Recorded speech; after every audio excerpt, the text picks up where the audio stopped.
Hi everyone, Kevin Mama here. I did not finish my last day in the life of a work day here because people started getting sick. So I did finish getting my broth into the freezer, and I have since made another batch, so I'm going to show you that batch. But basically that broth came in very handy on Sunday when I had people up in the middle of the night getting sick and stuff. So we've got through that. It's another weekend, and I made bone broth the other day and chicken bone broth this time. So I wanted to show you how this looks. So this is the part that did not get frozen. I kept this out because so I could use it this week, right? So I use bone broth as a base for sauces and soups. And if you look at this and how there's a little bit of fat floating on top, not much, I can skim that, but this was a very lean chicken. If you look at how thick that is all the gelatin and the collagen from the bones of the chicken. And I did not even cook it that long. So this is a really rich, this is chicken broth. It's very dark because it's just it's just full of good stuff. It's full of nutrients. Putting the carrots in helps with the color, make a richer color, and putting your onion in with some of the peel on also helps make a richer color. So what I could fit in to these, I did. They're stuck to each other. So, excuse me, sweetie.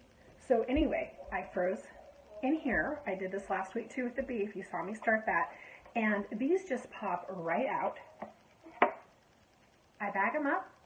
I label the bag beef or chicken broth, the date, and I throw them in the freezer. And now, even if I just need a little bit of chicken broth or chicken stock or bone broth, I can heat that up in a pan really easily, even for a single serving, which sometimes that's me. That's what I need because it's very healing to your gut. It provides you with, if you have any joint problems, it provides you with collagen and gelatin that helps you with those joint problems. We really, we need collagen, we need gelatin in our diet. So anyway, this is a really good and inexpensive way to get it into your diet and get more nutrients. Instead of just using water when you cook your rice or your grains, you can use bone broth, and you're up in the nutrient value of your dish. Okay, I've written out what's in the bag. I'm going to pop these discs out, put them in the bag, and walk them out to the freezer. Today is a little bit of a different work day because it's our daughter's 20th birthday.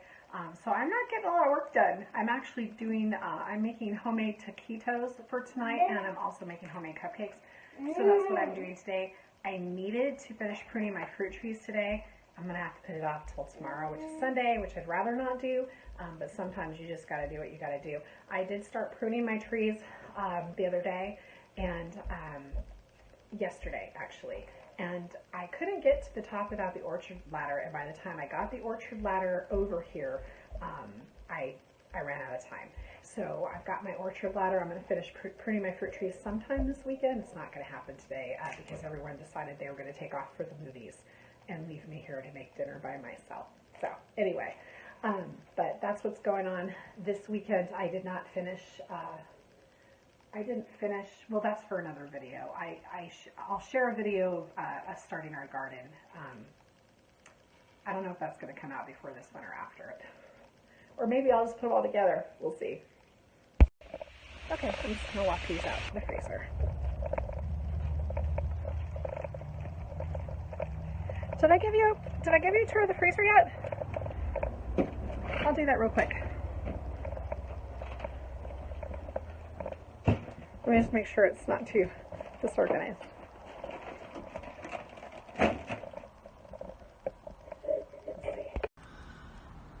Okay, this is the inside of our freezer. It's kept at -1 degrees consistently. There's an alarm and a lock on it. On the top shelf, I have beef soup bones and that chicken, let's see, what is that? Oh, these are beef bones that I've used to make broth one time, but they still had a lot of marrow in them. So I bagged them up and froze them for another time. So when you're making bone broth, especially with beef, a lot of times you can use your bones more than once. So just freeze in between. You can stick them in a bag in the freezer And when you're ready to make another batch of bone broth, like if you have extra vegetables that are maybe not the freshest or whatever, you can use whatever you want in your bone broth, really. I just showed you, I think I showed you what I use. You can just get them out again and put them in your pressure cooker or your crock pot or a pot on the stove and use them again. Use them until the marrow's gone.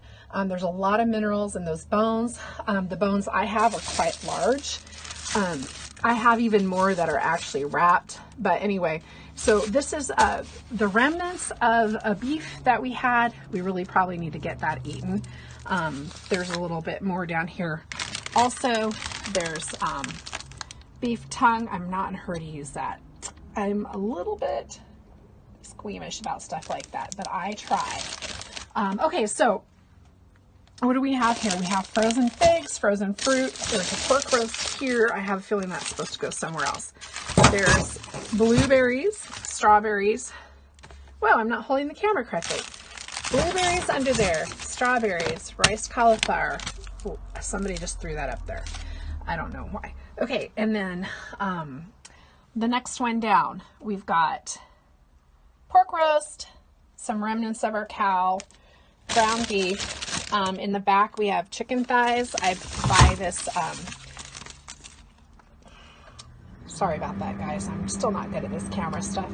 This Mary's Organic Chicken I get from Azure Standard Co-op. I like it a lot. When I have the forethought to pull it out, it's even better, and defrost it. But I do still buy some fresh at the store too, just because I tend to forget, but it's nice to have some of this in the freezer for projects. And with a pressure cooker or even a crock pot, you can dump this in frozen and cook it. So if I'm not concerned about the texture or, you know, having it grilled or something like that, then I'll do that. I have some chickens from Costco back here. Here's another pork loin roast, ground beef from Costco. They have really good quality meat. So this is the chicken broth I just brought out here with me, and actually should have it. Okay, so I didn't really know what we were planning to do for my daughter's birthday because she's an adult. She doesn't live at home anymore. So I didn't really plan anything ahead, and I don't have a ton of time available. So I went ahead and picked up this product, which we've used before in the past, and I'm making cupcakes out of 2 bags of this. So I'm getting more than 24 cupcakes out of 2 bags. It says it makes 14 cupcakes. That's probably fairly accurate. This is a this is actually a gluten and dairy-free product. Yep. And I have a daughter who's allergic to eggs, so I used an egg replacer. I used the Energy egg replacer. You can find it in health food stores and online. So it seems to work out really well in most quick bread type recipes and cake recipes for me. So this is a consistently good product. It's a good brand. I don't buy her regular just plain baking mix because I prefer Bob's Red Mill 1-to-1 gluten-free flour for just a regular flour substitute. But when it comes to mixes, I really like Pamela's cake mixes. It comes in vanilla, it comes in chocolate. It probably comes in other ones too. And they also have a frosting that you can just mix up. You just add your fat to. So that's nice. It's a little bit handy. But frosting is super easy to make with palm shortening and powdered sugar. And at some point, I'll probably make some for you guys and show you how I do that. But today, I'm taking the easy way out because I'm a busy mom and I got trees to prune and laundry to do. All right. I also wanted to say that this is a really good thing to put in the back of your pantry in case you end up with a gluten-free guest in your home. This can just sit in the back of your pantry. It's just like any other cake mix. You add oil, water, and eggs. That's it. And this was I hate it when boxes or recipes tell you how many of something it's going to make and it's not even close. It's extremely frustrating. This made 28 cupcakes. 2 of these made that. It says it'll make 14. It was bang on. Woo! It was bang on. Okay, I'm making homemade taquitos for the first time. I have no idea what I'm doing. But right now I am cooking my chicken up on this in the cast iron skillet with some diced, very finely diced carrots, garlic, and a couple of different kinds of onion. I'm going to use that as my filling. And then here, in my Instant Pot, I put 3 cups of rice, and I have 3 cups of broth. So I'm going to put the 3 cups of broth in. So that used up my bone broth that I made yesterday. And then I'm going to put 3 cups of water in, and then I'm going to hit manual 8 minutes, and that's all it takes to cook jasmine rice in the Instant Pot. So that's what I'm going to do now. Okay, so I hit manual 8 minutes, and then you don't touch anything else, and it goes on. And when it comes to pressure, it'll start counting down to 8 minutes, and then I just release the valve at that point. I've usually put a towel over it so the steam doesn't go up into my cabinets, and then when the steam has released all the way, I open it up and I've got my fluffy jasmine rice.